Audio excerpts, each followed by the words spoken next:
but only if you listen to me. Come inside of my heart if you're looking for answers. Look at the stars, go a little bit faster.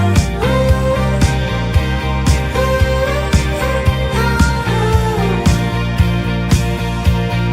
Come inside of my heart if you're looking for answers. Look at the stars, go a little bit faster. Ooh, ooh, ooh.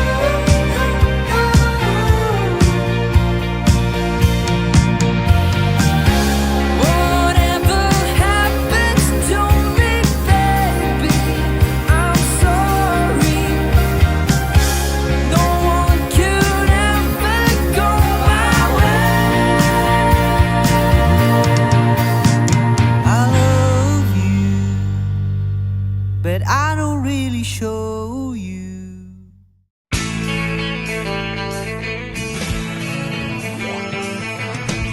No one told you life was gonna be this way. Your job's a joke, you broke, your love life's the old way. It's like you're always stuck in second gear. When it hasn't been your day, a week, a month, even your year. But I'll be there for you when the rain starts to fall. I'll be there for you. So there for you too.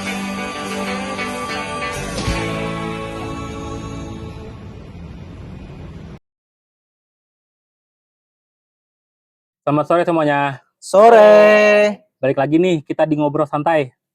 Hari ini di bawah teduhnya suasana kafe kota. Kalian semua tentunya tahu kan kalau kita ini hidup di zaman era digital. Nah, jadi hari ini kita akan membahas topik yang sangat penting tapi sering dilupain, yaitu keamanan cyber dan data protection di dalam tata kelola digital. Betul banget. Biar ngopinya makin santai, tetapi otak tetap harus upgrade. Aku setuju, Said. Nah, sebelum kita mulai, kita kenalan dulu nih. Ada 10 kepala yang siap sharing hari ini. Kita mulai dari kanan saya dulu. Hai, saya Fatima, siap berbagi insight hari ini. Saya Rusdi, siap memantau keamanan data di obrolan ini. Halo, aku Raisya. Semoga diskusi kita nanti seru ya. Saya Aulia Rahma Izati, senang bisa bergabung dengan kalian. Aku Mutia Salsabila, mari kita bahas kasus-kasus data. Halo semua, saya Nur Salsabella. Saya Naima Damayanti, let's get started. Saya Nida, siap-siap bahas yang serius tapi tetap fun. Dan saya M. Said, semoga materi kita mudah dicerna. Oke, lengkap 10 orang. Langsung aja ke inti. Said, menurutmu nih, seberapa penting sih keamanan cyber itu dalam konteks tata kelola digital? Pentingnya itu mutlak. Tidak dapat ditawar lagi. Anggap saja gini, tata kelola di rumah dan data kita semua, harta di dalamnya. Nah, keamanan cyber itu adalah kunci, gerbang, dan alam di rumah itu. Ini bukan cuma soal antivirus ya, tapi sistem pertahanan total. Benar, dalam konteks tata kelola digital, keamanan cyber memastikan 3 hal utama data. Yang pertama, kerahasiaan, confidentiality. Data cuma bisa diakses oleh yang berhak. Dan yang kedua, integritas atau integrity. Data tidak diubah oleh pihak yang tidak bertanggung jawab. Dan yang ketiga, ketersediaan atau availability. Sistem dan data bisa diakses kapanpun kita butuhkan. Nah, kalau di perusahaan dan pemerintahan, itu bukan hanya teknologi yang dibutuhkan, namun juga kerangka kerja tata kelola. Ini artinya harus ada SOP, kebijakan, dan siapa yang bertanggung jawab kalau ada serangan. Keamanan cyber harus jadi bagian dari strategi bisnis, bukan cuma urusan IT. Menarik. Jadi bukan cuma teknis, tetapi juga manajemen risiko ya? Tanpa tata kelola yang kuat, sistem keamanan secanggih apapun bisa dijebol, dikarenakan human error atau kebijakan publik yang lemah. Apalagi sekarang kita banyak berbicara pelindungan data atau PDP. Nah, bicara PDP, di Indonesia kita sudah punya Undang-Undang Perlindungan Data Pribadi atau UU PDP, yang mana itu merupakan payung hukum yang menegaskan bahwa data pribadi kita seperti NIK, alamat, atau biometrik. Sebelumnya biometrik itu adalah verifikasi pergerakan tubuh seperti verifikasi wajah, sidik jari, ataupun suara. Nah, yang mana itu semua adalah hak fundamental kita sebagai individu.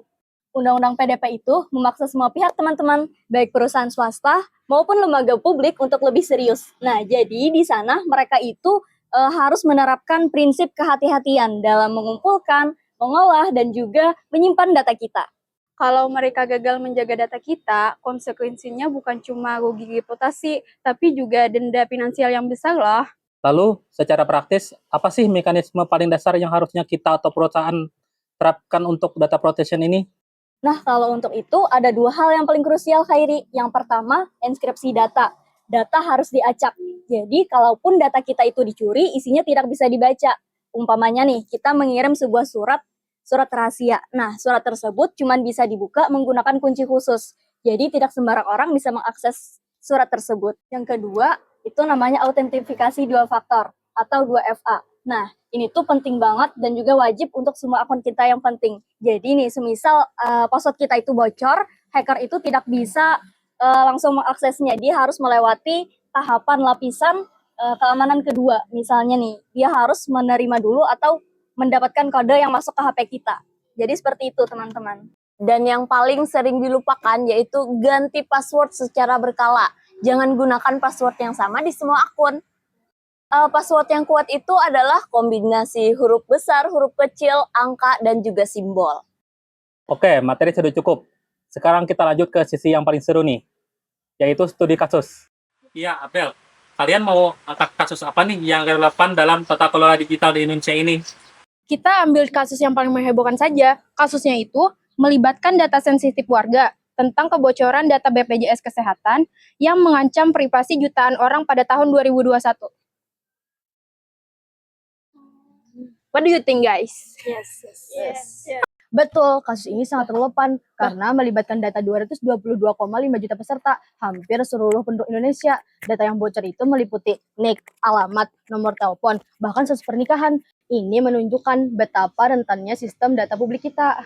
Dampaknya fatal. Kebocoran ini bisa digunakan untuk kejahatan seperti phishing, penipuan data, serta pencurian identitas. Ini menjadi tamparan keras bagi tata kelola IT di lembaga publik. Lalu, apa sih tantangan terbesar yang membuat kasus itu terus berulang kembali? Naima, Nida, silahkan. Tantangan terbesar itu SDM dan human error.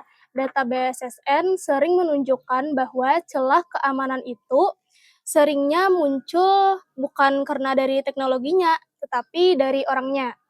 Misalnya, kelalaian seorang pegawai yang ngeklik tautan phishing dan membuat password yang lemah. Jadi, solusinya itu ya edukasi dan pelatihan berkala untuk semua staf. Aku setuju. Selain SDM, tantangan lainnya adalah regulasi dan kolaborasi. Meskipun sudah ada undang-undang PDP, implementasi dan penegakan hukumnya masih perlu diperkuat. Selain itu, perlu juga adanya kolaborasi yang penting yang lebih erat antara pemerintah, BSSN, sektor swasta. Karena ancaman cyber itu tidak mengenal batas institusi. Intinya ya, kalau data itu sudah jadi aset digital, maka tata kelola dan perlindungannya harus jadi prioritas anggaran dan kebijakan tertinggi di setiap lembaga. Oke, keren banget. Kita tadi sudah bahas dari definisi, regulasi, sampai studi kasus yang bikin kita merinding banget. Raisa, coba berikan closing statement untuk diskusi kita hari ini. Tentu, kesimpulannya, keamanan cyber dan perlindungan data itu merupakan fondasi utama tata kelola digital yang baik. Ini bukan cuma tanggung jawab pemerintah dan perusahaan IT, tapi juga tanggung jawab secara kolektif. Kita sebagai pengguna juga harus cerdas. Jangan mudah percaya tentang tautan-tautan yang aneh. Aktifkan 2FA. Dan kita juga harus tahu hak-hak kita di bawah Undang-Undang PDP. Kalau kita peduli pada data kita, artinya kita menjaga ekosistem digital Indonesia. Mantap. Intinya apa teman-teman? Jaga data, jaga diri. Baik, dengan berakhirnya sisi kesimpulan dari Raisa, maka berakhir juga diskusi kita sore hari ini. Terima kasih banyak untuk teman-teman sekalian atas partisipasi dan wawasan kerennya. Dan terima kasih. Sampai jumpa di diskusi berikutnya.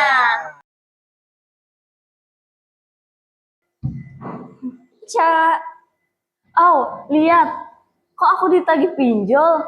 Padahal aku nggak pernah loh kayak melakukan pinjaman online, apalah segala itu. Nggak pernah. Mungkin kamu ada upload foto KTP sembarangan, Cak. Kayaknya nggak ada deh. Oh, pernah, tapi itu cuma untuk hal-hal yang penting. Nggak mungkin aku ngupload KTP di pinjol. Guys, kalian tahu berita terbaru nggak? Ini tentang kebocoran data BPJS. Pantesan, Cak. Kayaknya aku ada mengupload di situ Sini, deh. iya. Aduh. Udah deh. Nah, makanya, Cak, lain kali kamu itu hati-hati kalau mau upload KTP. Iya, sabar betul, ya. Cak. Dan tata kelola digital. Terima kasih banyak atas Dan kolaborasi. Meskipun sampai harus melibatkan. Oh, Ikam sambil buku yang anu nggak sih? Ini ambil kayak melihat akan yang itu yang. Mari kita bahas dan. Saya Rizky, siap memantau. Anggap saja gini, tata kelola di rumah dan Yang pertama, kerahasiaan, konfidensial. nah, bukan satu aja lagi. Nah, undang ulang. Maka mereka ini seperti kita pagi sore ini. Kalau kita peduli pada data tidak. Ini menjadi tamparan keras bagi lembaga IT di lembaga publik utama lembaga IT. Tata kelola hanya lembaga. Karena mendapatkan melibatkan satu.